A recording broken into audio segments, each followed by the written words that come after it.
all those guys in Goodfellas. Hmm. If you've seen Goodfellas, I'm sure everybody's seen Goodfellas. Um, Paulie and Jimmy and all those guys. I mean, those are family friends of my family. So I mean, I grew up with around those guys. I mean, I'd be at their house, they'd be at our house. My grandfather used to have a card game in the basement. I mean, go on for days, and I was running up and down the stairs as a little kid, getting guys sodas and coffee or whatever. And but yeah, all those guys in Goodfellas, Paulie, Jimmy. I mean, they were just part of my family. I mean, they were just all around. I mean, I was in their houses. So when I saw Goodfellas, I was like watching a home movie almost. Listen to the vibes. Welcome, everyone, to another episode of Listen to the Vibes. And I'm very, very happy to welcome Mr. Mike Corcione here. He is the author of a book called Tales from the Gutter.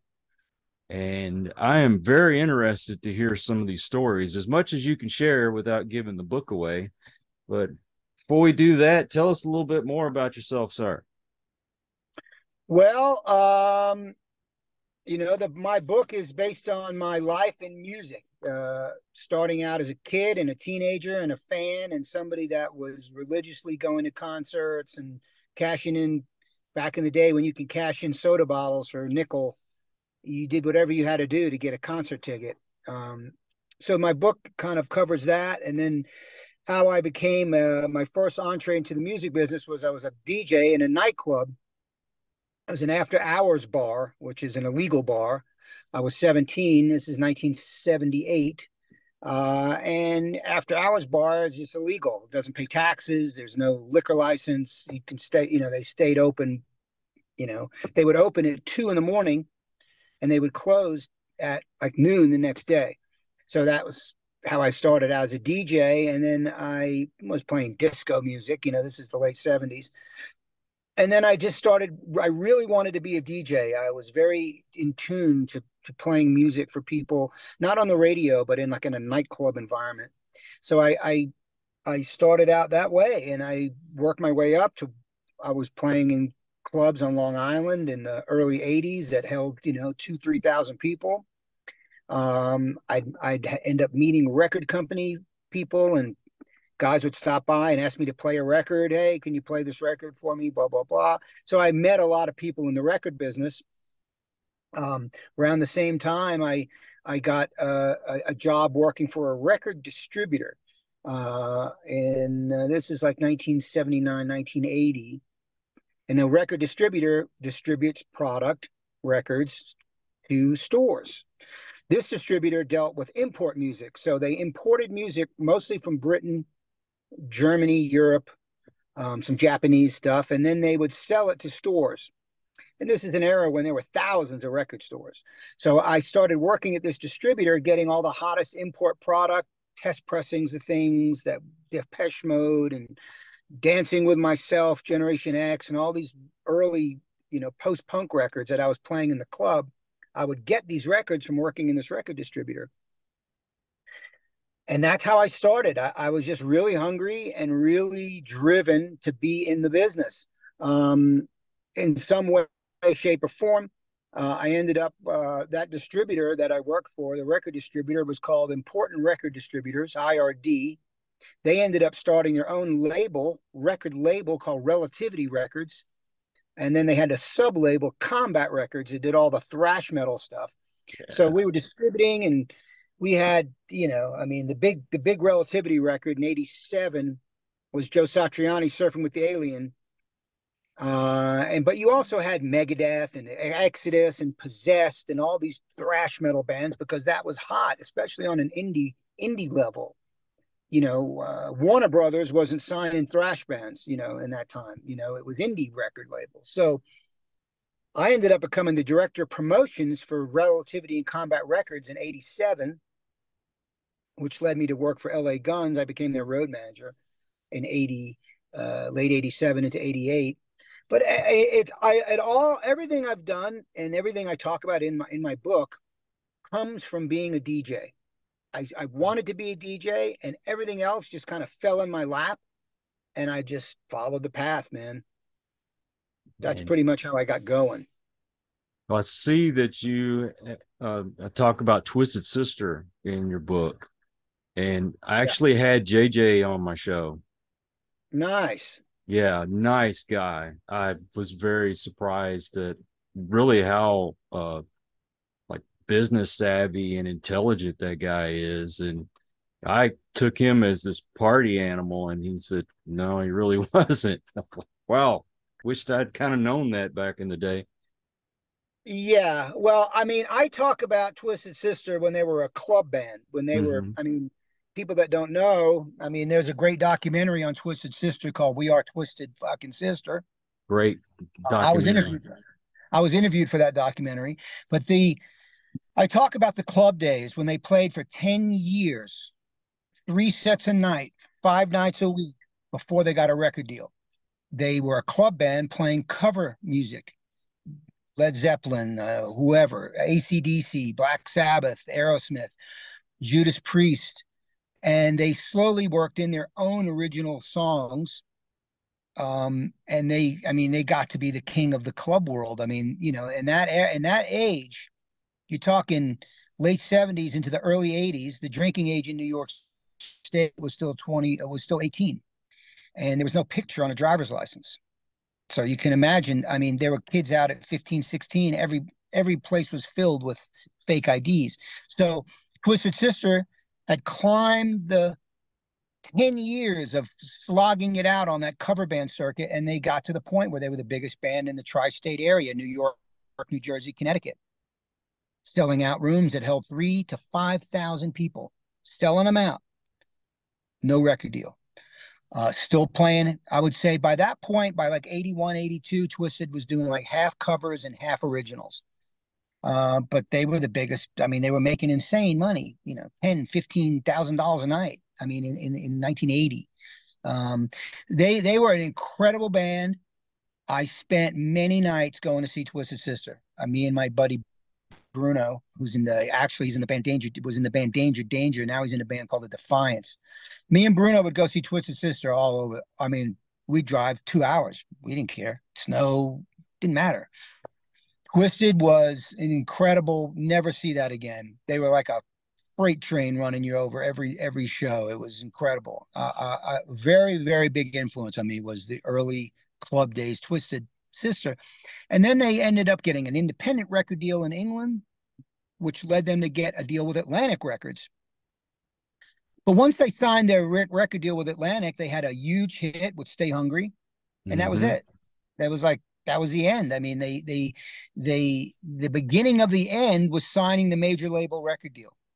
Funny enough, and then they ended up coming back and playing festivals in Europe and stuff in the last 20 years and being, I mean, super successful. Twisted, it's unbelievable when I think about how I first got into that band and how now We're Not Going to Take It and I Want to Rock are like the most licensed song I think going in the last few years is We're Not Going to Take It for Mm-hmm. commercials, for NFL, whatever. It's just amazing how they started out as this bar band. And yeah, JJ started the band. JJ started the band in 73. Dee Snider didn't join until 76. Right. It was his band. I mean, he did all the talking on stage. Handled all the business. Straight as an arrow, those guys, both JJ and Dee, never drank, never did drugs. But they gave the illusion on stage that they did. That was part of the shtick. But man, JJ was almost like a comedian from like the Catskill days. He's funny, unbelievable. You'd go just to hear him talk. Forget about the music. They were just amazing band. So I have a chapter in my book about Twisted. Man, yeah, he actually came on and talked about a book that he wrote. That documentary, uh, I couldn't believe how many times they got close and something always happened where they wouldn't get signed.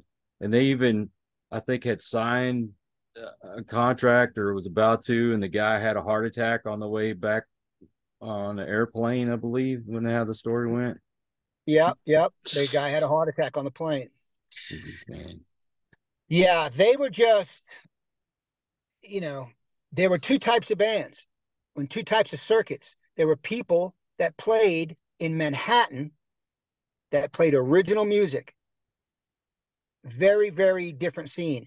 Everywhere around Manhattan, Long Island, New Jersey, Connecticut, upstate New York, all cover bands, no original music. So all the original music was in Manhattan, but it wasn't, bands were playing like almost like a showcase, trying to get a record deal. Whereas the bands on Long Island and New Jersey and Connecticut were there to make money and pack them in and make people drink and party. And it wasn't about the music. It was, but it was more about the scene and the party. So, Manhattan, Twisted Sisters selling out 4,000 seat venues and couldn't get arrested in Manhattan. They had to book their own show at the Palladium and sold it out. 3,200 seats, sold it out. No record deal. But no one, they were like a bad word. Like, no one wanted to sign them. No one wanted to admit they would go see them. No, it was just like, that band's terrible. But it was only because they were in a different scene from the hipper, what was going on at CBGB or whatever. They weren't hip like that. They were blue collar rock and roll guys playing to people that, weekend warriors that drank beer and wanted to hear AC/DC songs. That, different crowd from what went on in Manhattan. But I went to see a lot of those bands in Manhattan regularly as well. And I talk about that in the book. There was a whole different scene there that was very cool. And but it wasn't even close to what Twisted could pull in, draw wise. Amazing Twisted, amazing band. Yeah, I highly, highly recommend people watch that documentary because it's awesome. I also noticed that you mentioned Ratt and Iron Maiden, a few other bands. Yeah, I mean, through working as a DJ and through meeting all these record company people, I started getting connections. So, and I was always a rock fan, even though I played disco or new wave or whatever in the clubs. I was a rock fan. I was a metal fan. I went to a lot of concerts. So with Iron Maiden, I was working at that record distributor and I was getting all the hot, British metal stuff at the time, 79, 80, 81, all the new wave of British heavy metal stuff, Saxon, Motorhead, Def Leppard, Crow, Budgie, Samson, Tigers of Pantang. There was so many bands. So I was really into that scene. And I started a little fanzine, like a little heavy metal fanzine, printed it on a photocopier, cut everything out, pictures, wrote everything by hand, very primitive. But anyway, so I put Iron Maiden on the cover of this fanzine, talking about the Killers album, because I had gotten an advance copy of the Killers album. So I put Iron Maiden on the cover, and then the manager, I sent it to the manager of the band, just sent it to their office in England. And the guy wrote me a letter saying, "This is amazing. You're the first fanzine to put Maiden on the cover," whatever it was. And he said, "We're coming into America to play some shows with Judas Priest." So he gave me the time frame. And then I knew a guy that owned a very, very popular heavy metal record store in Brooklyn called Zigzag. And I said, "Look, let's set up an in-store with Iron Maiden at Zigzag Records at your store." And I knew the owner, and he said, "Great." So I got in touch with Capitol, and we set up a Zigzag Records in-store with Iron Maiden. And then I met the band, and I connected with Paul Di'Anno right away, the original singer in Iron Maiden. And, he liked to party. So we partied and partied and partied. I mean, they opened up for Judas Priest, I think 4 nights at the Palladium. Palladium was like a 3,200 capacity theater. So they did 4 nights at the Palladium, sold out. Maiden was opening for Priest. And I think I went to two out of the 4 shows, but I ended up hanging out with Paul Di'Anno, and he introduced me to Steve Marriott from Humble Pie, was hanging around, and we were up for a couple days just partying, Same thing with Ratt and Mötley Crüe. I was fans of the bands and fans of the music, but because I was a DJ in a very popular club on Long Island, I had the connections. So they would give me, hook me up, tickets, backstage passes, whatever.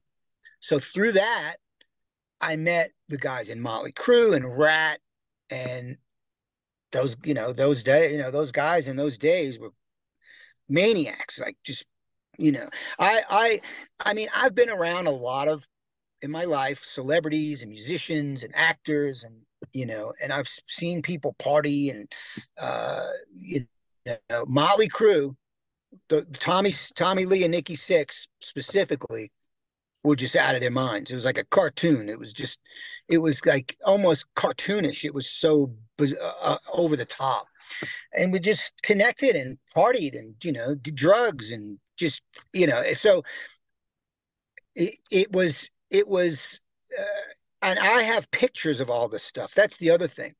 I didn't end up putting any pictures in my book because it would have cost a fortune. I don't want to sell a $50 book. Do you know what I mean? Yeah.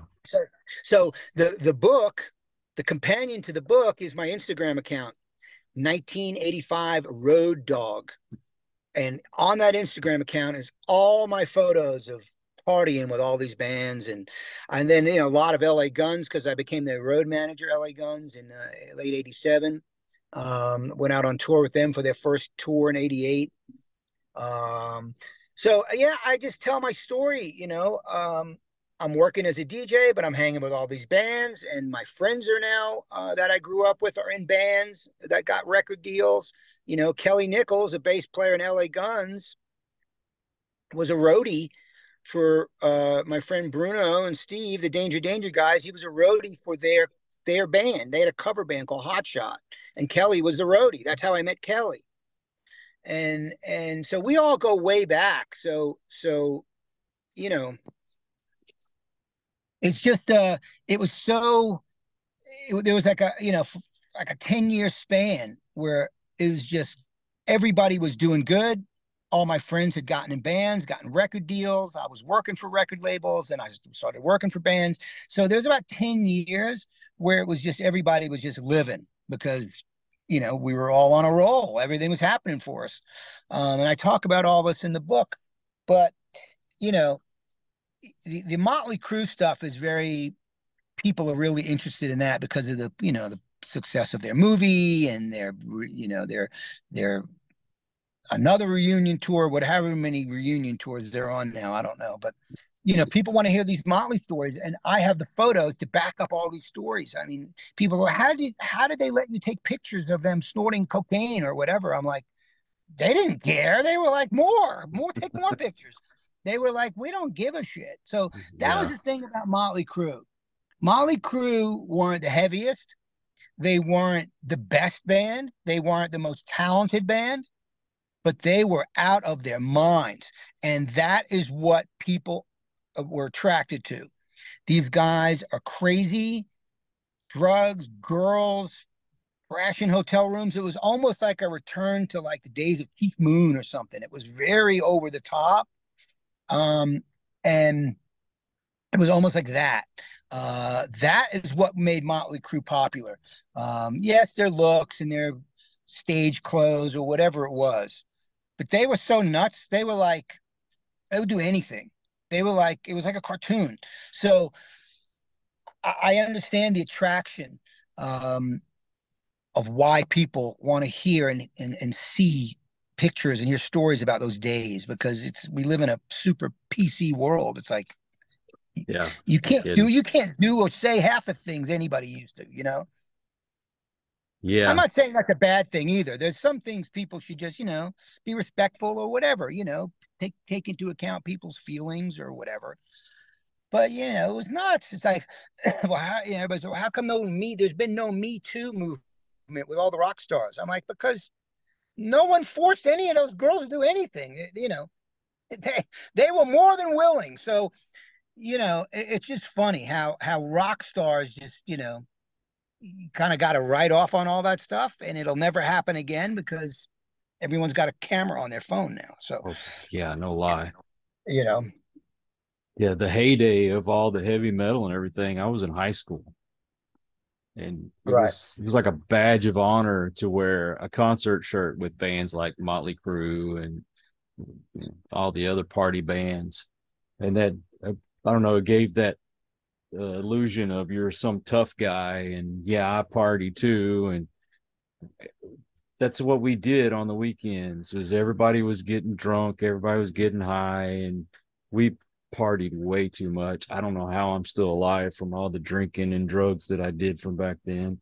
I mean, by all rights, I should be dead, but I mean that was the scene. Then the crazier the band is, like the more popular were. Like I said, they may not even be the most talented, but you had a rep, then people wanted to wear that shirt. They wanted to buy that record.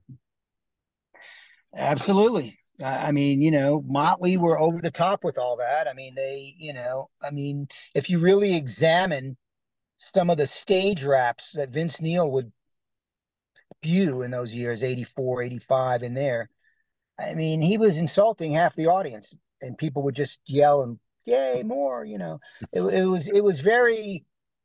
was just a time, man. It was the 80s. It's never happened again. I mean, it was just a crazy time of, and again, I put it down to no social media, no cell phones, no internet, no, that gave everybody instant access to everything. If you Mm-hmm. weren't at that Motley Crue concert, you don't know what happened. No one had a phone or video of anything. You had to go to the show. Maybe you had a couple photos that you had to wait to get developed, but you had to be there. So the internet and the social media and everything's ruined everything because it's instant access. I always say if social media existed in 1984, I wouldn't have to write a book because it'd be all over my social media. So, Yeah. it's really taken that special, you had to be at the show or you didn't see it. It wasn't like somebody posted a YouTube video the next day so you could catch up. So it just changed everything, the internet and social media and how people view bands and rock and roll. It's not the same. I mean, you had to go to the concert back then. Now you don't have to. Well, Now it's streaming it now. technology is, I mean, there's a lot of great things about technology. I'm not denying that, but things like streaming services have kind of ruined it for bands now. You have to have a successful tour and merchandise and all that really to make any money, it seems like. At least that's what I'm getting from a lot of these bands that are trying to make it. And I mean, you pick up your phone, instant access, whatever album you want to listen to. I miss the days of going to the record store and picking up the vinyl, man. And you never knew if you were going to get something cool, like a poster or the lyrics or something. Those were the Yeah, the days, package man. was it. The package was everything. I mean, look at Shout at the Devil. There you go. You open up Mm-hmm. that album cover, gatefold cover, you open it up and you're like, whoa, it's like it's lost it. I always say culture has stopped. If you were fortunate enough to make music between the 40s, 1940 and the year 2000, if you were lucky enough to make music in there, it'll always be around. Other than no one's going to remember anything. 25 years from now, no one's going to remember what was his, top 10 song in 19 in 2023. No one's going to know because whatever's at the top of the list, there's no musical content to it. It's just noises, really. And I mean, I'm not knocking it, but don't call it music because most of the stuff in the top 10 is not, there's no music involved. So, that period, the 80s, 50 years from now, I always say this 50 years from now, you'll be listening to a TV commercial or something, and you'll hear a song from the 80s. Mm-hmm. If 50 years from now, you're not going to hear a Taylor Swift song. I don't care how big she is. None of it's going to last. There's no connection for people. Taylor Swift song, what are you connecting that to in your life? And it's just disposable. She's a celebrity first. Mm-hmm. The music is produced to service the celebrity. So in 50 years, no one will remember a Taylor Swift song. I'm telling you. But they will remember stuff from the 80s and the 70s and the 90s or whatever, because they'll still be a commercial, or there'll be a TV show about that era, and you'll hear that old music. It's just, if you're fortunate enough to make music in that era, in those years, it'll never die, in my opinion. What I always would tell like my kids, you're getting old when you're walking through the grocery store and you hear the stuff you listened back in high school. Yeah, true, true. I mean, it's just, I'm a music guy. I'm a song guy. I love songs. I love music, but I love songs. It's like the bands that last had to have some songs. If they didn't have any songs, you're not gonna, you know what I mean? It's like you'll forever hear Bon Jovi streaming somewhere because the guy had hit songs and sold millions of records. So if you didn't have songs, like Mötley Crüe didn't really have any songs. They had a couple, but they didn't have songs that were massive, massive hits. Massive hits is what keeps you out there, whether it's, I mean, you can listen to classic rock radio or whatever. I mean, you've got to have songs, and so many bands had a lot of image, but no songs really. I mean, Mötley Crüe's probably most famous song is probably, I would say, "Home Sweet Home." That got the most radio play. Nothing on "Shout at the Devil" really got any radio play. Nothing. I mean, "Smoking in the Boys' Room," they didn't write it. So Dr. Feelgood is probably, maybe "Girls, Girls, Girls," but "Home Sweet Home" was probably their biggest song, radio. So I mean, you've got to have songs. It's like Def Leppard, great example. I mean, they're pretty boring now. I mean, they were never an exciting band, Def Leppard, to begin with, but man, did they have the songs. So you can go see a Def Leppard show and you're going to know every song they play for the whole concert. So that's the key. I'm a song guy. And if you don't have them, you can't last, So for me, I'm a vinyl guy. I buy vinyl records all the time. But I'm a song guy, man. I like songs. 70s one-hit wonders, I'm in. I'm for you there, man. That's what I like to play when we're going to back home. I put it on my phone, top 70s one-hit wonders, and away we go. There you go. Can't beat it, man. But man, I remember when MTV started, and then when I don't remember what year Headbangers Ball started, but man, we used to be plugged into that on Saturday night. I don't care if we were having a party or whatever. You wanted to see what the latest and greatest was. Was you a Headbangers Ball guy too? I mean, I watched it. By that point, I mean, when Headbangers Ball was big, I was like working for LA Guns, and I was, in the business, and I didn't watch it religiously. I'd see it from time to time, but I realized how important it was to break bands and to, and then they had that, the MTV Top 10 countdown every day, where people would vote, for, and for a lot of the rock and metal stuff, if it was Headbangers Ball, the only other place you would see it is if it was voted in the top 10 by fans. That's why Home Sweet Home and so many of those early metal and glam rock metal videos, you'd see them on MTV in two places, Headbangers Ball or the Top 10 Countdown, because fans voted for them. So, I watched MTV. I mean, it was one of those things like you just put it on and left it on, and whatever you're doing in the house, it was just on, I kind of miss that. I miss MTV. I mean, I'm not into all the reality stuff and whatnot, but MTV changed the game, period, for sure. Man, I thought for sure that was going to be forever. And all of a sudden they stopped playing videos and they play, like you said, nothing but reality TV shows. Yeah, I don't know, they did that for ratings, I'm sure. I mean, got to a point where even that got tired, videos. It's just like, I've seen this video 1,000 times. It's like, so got played out, and they had to do something to boost ratings, because that's the bottom line. It's about It's about the ratings, really. But yeah, MTV in the early days was amazing. So I've read into a little bit more of your early life. Do you think your life could have easily gone a different direction from what you were raised around? I mean, it could have. I mean,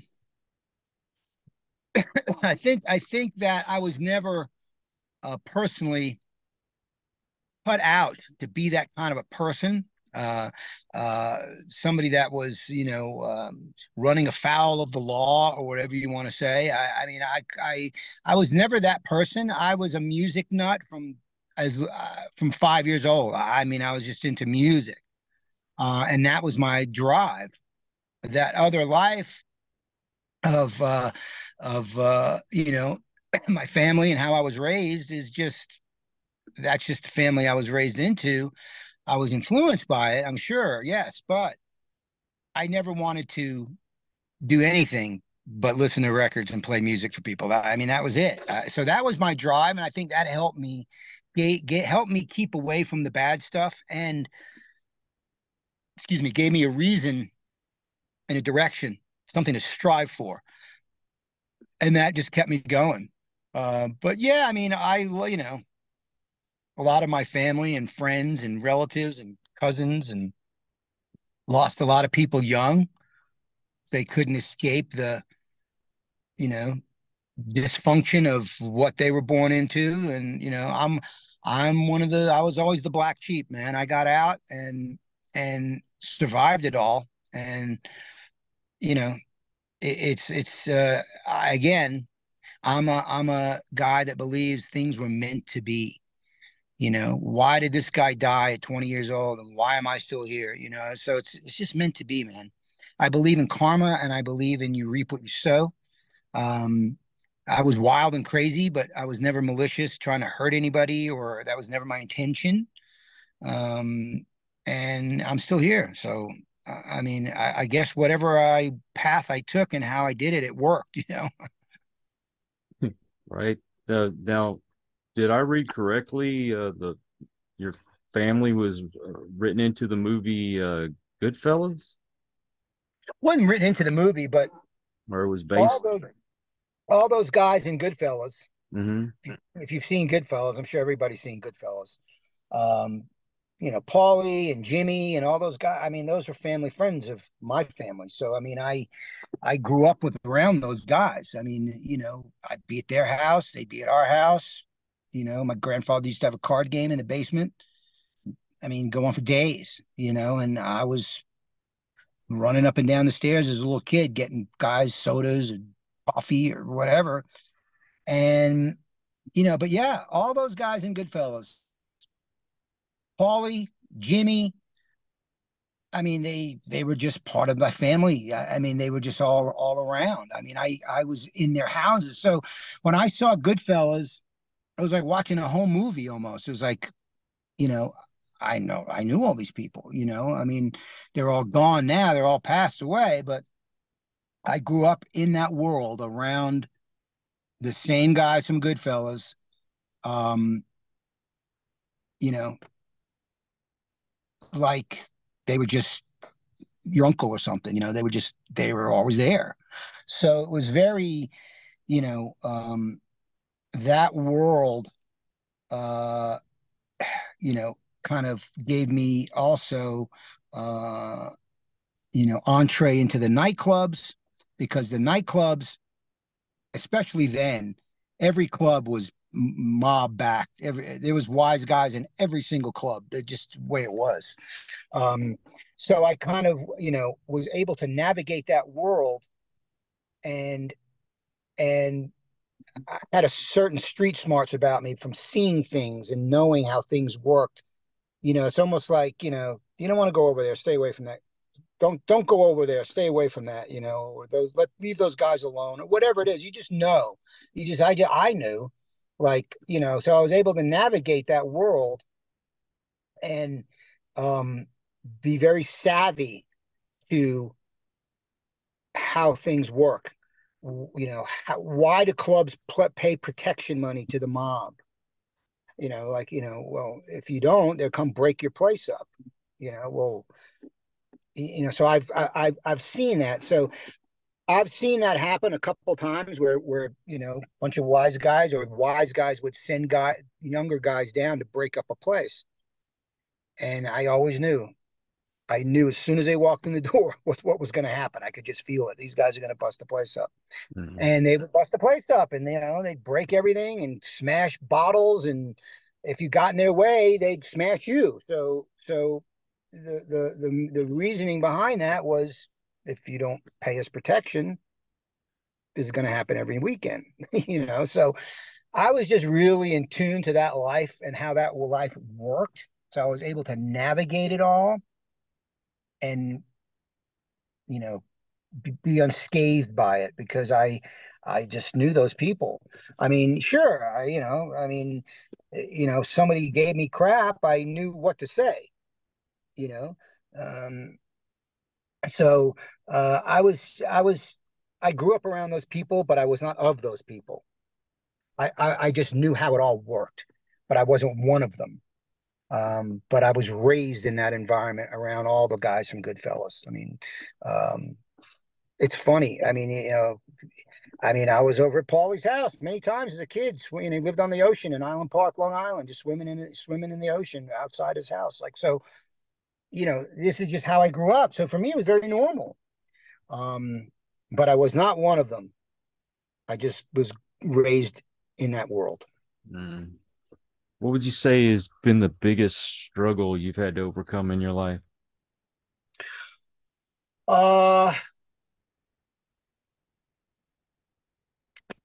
Just kind of like realizing how I grew up affected me as a child. You carry things around with you, trauma, whatever. You carry stuff around your whole life, usually.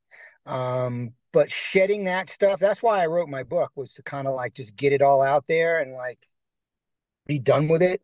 Like, I'm done now. Like, I don't have to, it was just a chapter in my life. So overcoming that, how I grew up as a kid, and my parents divorced when I was 12, and just dealing with all of that was a lifetime. Only recently, in the last 5 years or so, have I really gotten a grasp on all that, and have dealt with it, brought it out and dealt with it and sent it on its way. I was able to stop doing cocaine on my own. I had a couple bad experiences, and I just said, I'm done with this shit. And that was it. I didn't have to go to rehab. I just stopped. I don't drink anymore. I haven't had alcohol in over a year. And I'm not trying to be preachy. It's just like, I'm older now, and it makes me feel better when I don't drink. I knew I had to stop doing drugs at a certain point, because it's just like, I didn't want it to be my whole life of, cocaine. And I was lucky, man. I know people that went to 50 rehabs and they're still fucked up. So I was lucky that I was able to say, man, I had 2 or 3 bad moments of this. I'm done. And I just stopped on my own. So I'm grateful for the internal strength and power that I had to beat that and overcome my childhood insanity and what I witnessed as a child and how I grew up. And you get to a point where either that's going to kill you and consume you, or you bring it up, get it out, and send it on its way. And that's what I did, pretty much. But again, it took me many, many, many years to face a lot of stuff and realize and look at it for what it was, not some other idea of what you think it was, but what it really was. And I just stopped running away from it all and just embraced what I went through in my past. And I realized it's not me. That was just a chapter.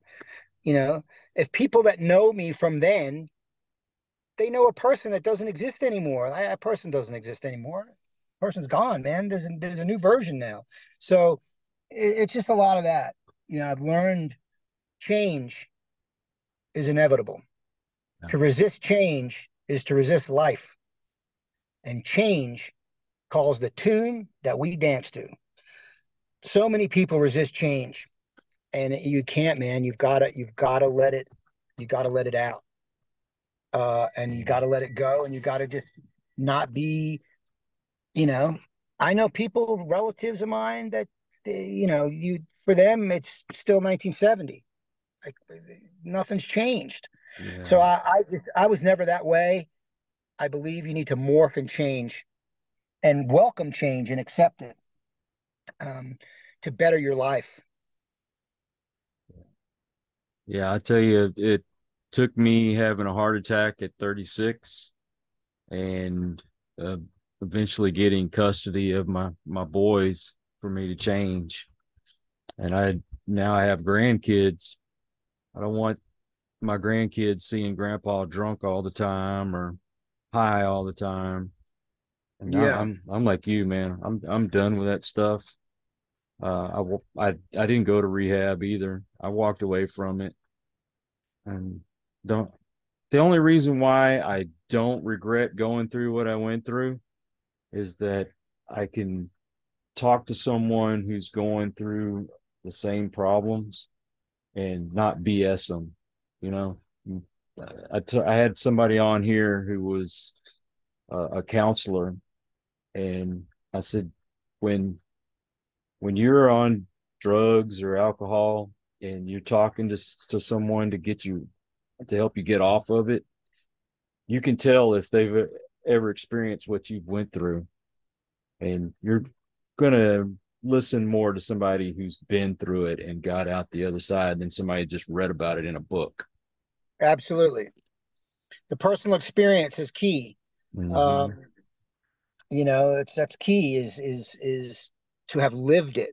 It's like anything, if you know need to change some plumbing in your house and you don't know shit about it, but you figure it out and you try it, you learn from it. That's what it's all about, is just being open and to change, man. So many people are just not into change. They're scared. It's scary. It's Yeah. like, you're leaving your ego, you're leaving everything behind in order to become something new.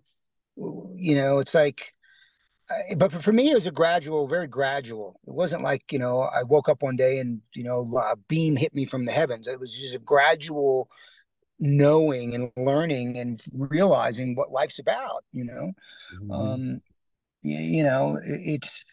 it's the greatest gift is to be alive and to experience everything, breathe in the air, watch the birds. I mean, that's the greatest gift in life, man, is to be alive.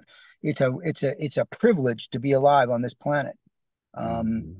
what you make of it is up to you.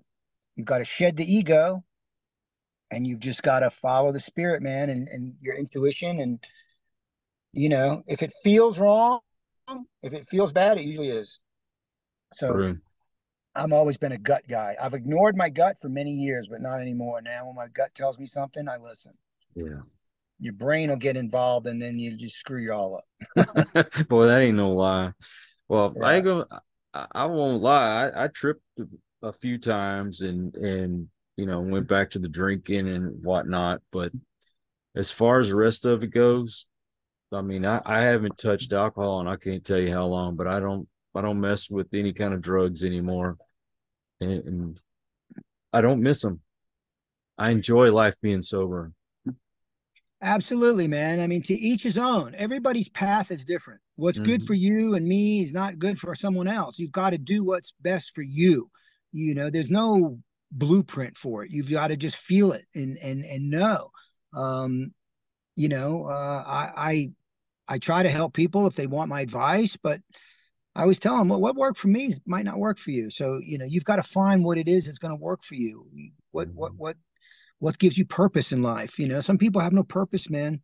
They just, you know, Yeah. it's you've got to have purpose. Even if you get up and dig a hole and then fill it up again, you know what I mean? It's like you've got to have a purpose in life, something to do, to strive for. To me, it's important, especially when people are trying to stay straight or get off of drug. I mean, I lost my brother to drugs, so Mm. but I mean, some people, man, just not meant to be here. My brother was smoking angel dust at 13. So, you just always knew, I always knew he's going to die before I am. And he's younger than me. I just knew it because it was just meant to be that way. I can't help him. Nobody could help him but him. And that's the true. thing. He went to rehabs and stuff, but that's what he didn't get. You are the answer. No one else. No one's, you've got to go deep inside and figure it out and feel it and, cry or whatever you got to do. So he didn't get that. He was always searching for somebody to fix him. Hmm. Got to fix yourself, man. You're sure people can help you and support you and be there for you to help, but you got to do it yourself. Really, you got to take the steps. So, you know, but everybody's path is different. Everybody's got to do their thing with what's best for them. Um, no one can tell you what the magic, you know, formula is. Yeah. Well, and you got out of New York, didn't you? Yeah, I got out of New York. Well, I've lived all over the country, but I got out of New York right after Hurricane Sandy, man. I got out of New York beginning of 2013, and I've lived all over. I've lived in Georgia, Florida, California. Now I'm in the Southwest in the desert, and this is my final stop. Um, but yeah, I'd never live in New York again. Man, what a shithole. Just what made New York great, the things that made New York City great, they're all gone. All of it. Nightlife.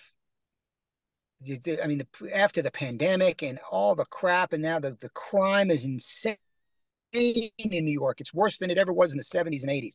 So the things that made New York, it's like all gone. It's like there's what are you going to do? Just walk Times Square and buy something at a store that's too expensive? I mean, there's no culture left. Even Broadway, which was, you know, think of all the great shows on Broadway over the years, it's all gone. There's no original shows on Broadway. It's like Spider-Man on Broadway and the Go-Go's on Broadway and Rocky on Broadway. That's what Broadway is. It's no more Les Miserables and Chicago and all the great, theater of the past. It's just culture has stopped, man. It's all in recycle mode. Broadway's Mm-hmm. all recycled. Everything. Motown on Broadway, there's no original anything anymore. So what made New York special is gone to me. And now it's just, I don't know, just an expensive dump. I could never live there again. I go back once a year to visit family and I'm like, I got to get out of here. It's just, it's the same thing with LA. I lived in LA and Hollywood a couple times in my life. Just what a dump. It's just like, it's just become, it's terrible, man. It's just terrible. So, I'm just happy and glad and thankful that I was able to get out and get to where I am. And so many people just don't have that opportunity and they're going to stay stuck in wherever they are forever. It's sad, but some people don't know any better. Some people are happy wherever they are. So to each his own, man, to each his own. Yeah, I hear you. I mean, I was telling you before we got started, I grew up outside of Houston and I spent all my life there. And then I got remarried and my wife would, you know, we'd all jump in the car, come up to Austin to visit her family and friends. And I mean, it's not in directly in Austin. We're just outside of it, but it's beautiful. There's none of the chemical plants around here. You go to the river or the lake and you can actually see your feet when it goes in the water. you know, Yeah. there's animals and stuff that I mean, yeah, there's animals all over Texas, but you see them more frequently here.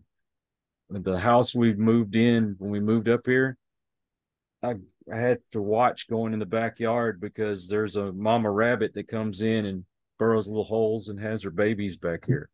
You wouldn't have got that where I grew up. Yeah, you need the nature, man. It's important.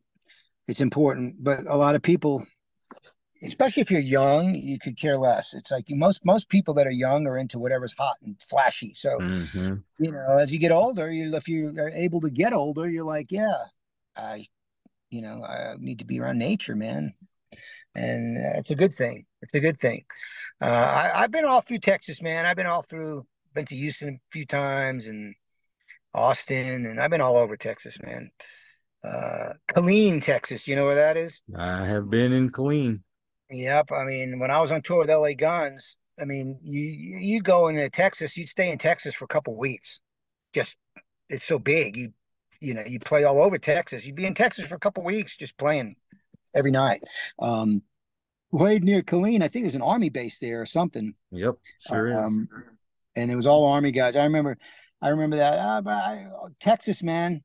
Um, been all over El Paso, just you name it, man. I've been there in Texas. Haven't been to Texas in a long time to just enjoy myself, Mm-hmm. or just visit. But big state, Texas, man. Big state. Austin has changed so much over the last 5 years that I've lived here. Going into Austin when I first got here was cool. Now, not so great.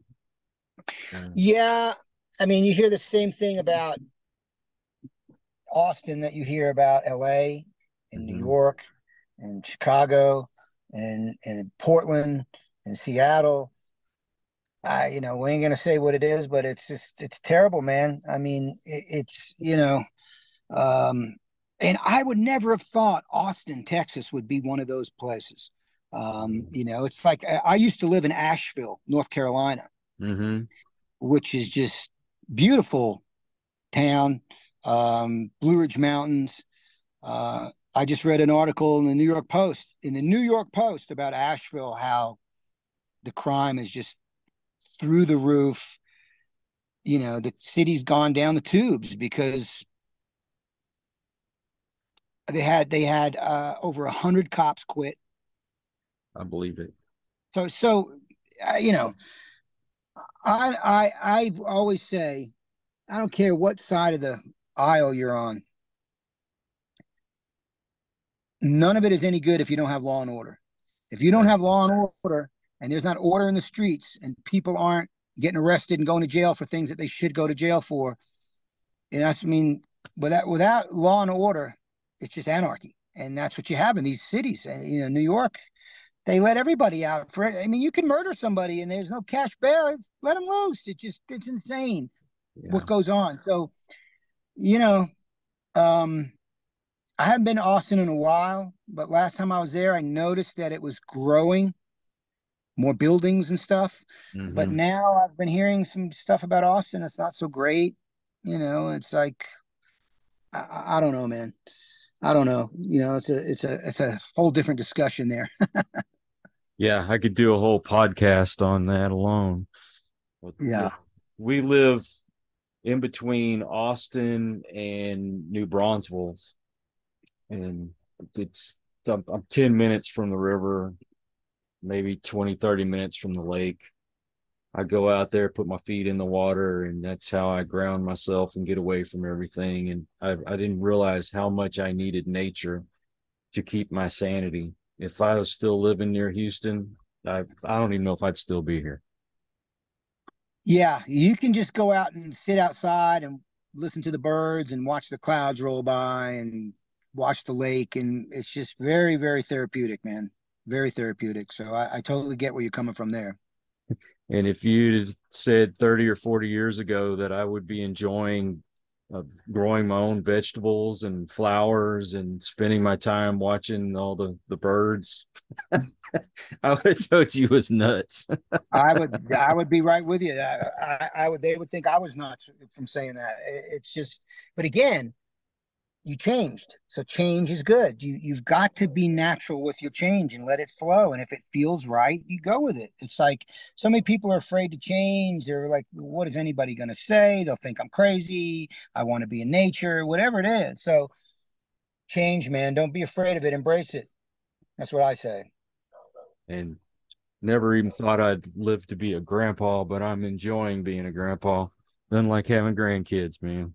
God bless you, man. Enjoy those grandkids.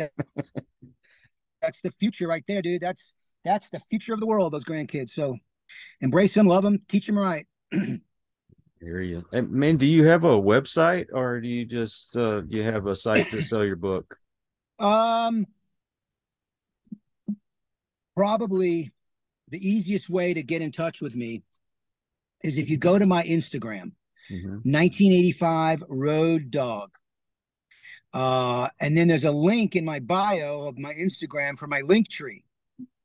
So if you go to my Instagram, you go to the bio, you hit my link tree, and you've got all my links to get in touch with me, info about ordering the book, info about my Instagram, et cetera, et cetera. So 1985 Road Dog is the Instagram, and then go to the profile and click the link for my link tree, and you get all my info there. Well, I definitely want to share that in the description so people can find you easily. And man, I can't thank you enough for this. This was enjoyable, kind of reminiscing in a way, I suppose. Very nice conversation. I appreciate you having me on. Yeah, of course. And, if you have any future projects, I'd love to have you back on, man. Absolutely. Yeah, I don't know what that might be, but you never know what's going to happen. And if so, Billy James will know about it. There you go. Well, again, thank you. And I want to thank all you folks out there. If you've happened by the channel for the first time, I hope you'll come back. Please hit that subscribe button. For my regulars, and you guys make it possible for me to do this. And there's no words to tell you how much I appreciate that. So until the next one, everyone, please take care. Be kind to one another. God bless, and peace. We hope you enjoyed this episode of Listen to the Vibes. You can catch us on Buzzsprout or wherever you listen to your favorite podcasts, and on YouTube. Follow us on Facebook at The Vibes Broadcast Network